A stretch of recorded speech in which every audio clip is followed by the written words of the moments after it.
بسم اللہ الرحمن الرحیم۔ پیارے دوستو، یہ قدرت کا قانون ہے کہ اس دنیا میں جو بھی آتا ہے اسے ایک نہ ایک دن لوٹ کر واپس اپنے خالق کی طرف جانا ہے۔ موت کا ذائقہ ہر ذی روح نے چکھنا ہے۔ فرمان مصطفیٰ صلی اللہ علیہ وسلم ہے، جب آدمی پر نزع کا وقت طاری ہوتا ہے، مطلب موت قریب ہوتی ہے، تو اللہ عز و جل اس بندے کی جانب 5 فرشتے بھیجتا ہے۔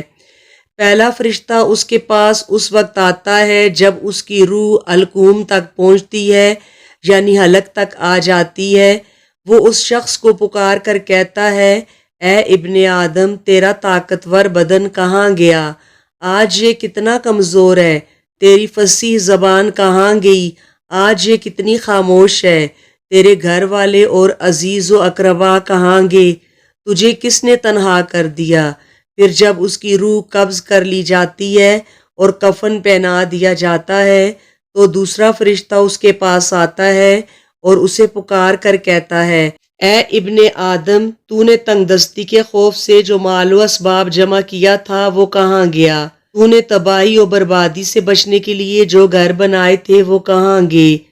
تو نے تنہائی سے بچنے کے لیے جو انس تیار کیا تھا وہ کہاں گیا؟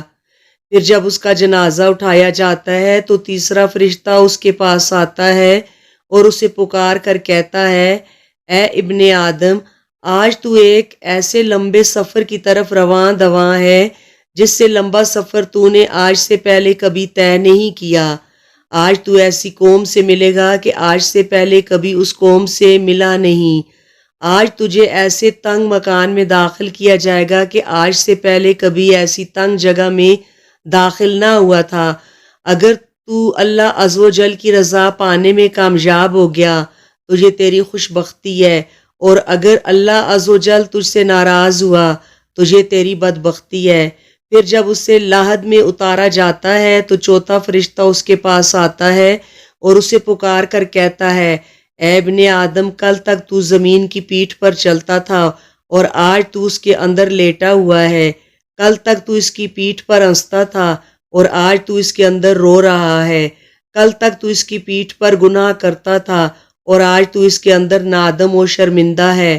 پھر جب اس کی قبر پر مٹی ڈال دی جاتی ہے تو اس کے اہل و عیال، دوست و احباب اسے چھوڑ کر چلے جاتے ہیں، تو پانچواں فرشتہ اس کے پاس آتا ہے اور اسے پکار کر کہتا ہے، اے ابن آدم، وہ لوگ تجھے دفن کر کے چلے گئے، اگر وہ تیرے پاس ٹھہر بھی جاتے تو کوئی فائدہ نہ پہنچا سکتے۔ تو نے مال جمع کیا اور اسے غیروں کے لیے چھوڑ دیا۔ آج یا تو تجھے جنت کے عالی باغات کی طرف پھیرا جائے گا یا بھڑکنے والی آگ میں داخل کیا جائے گا۔ میرے دوستو، یہ زندگی بڑی مختصر ہے۔ ایک نہ ایک دن ہمیں بھی اسی گھڑی سے گزرنا ہے۔ ہمیں نہیں پتا کہ کب اور کہاں سے موت آ جائے، اس لیے ہمیں اس وقت کی تیاری کرتے رہنا چاہیے اور اللہ کی عبادت اور نیک اعمال کرتے رہنا چاہیے۔ اللہ رب العزت ہمیں ہدایت کی توفیق عطا فرمائے۔ آمین ثم آمین۔ جزاک اللہ خیر۔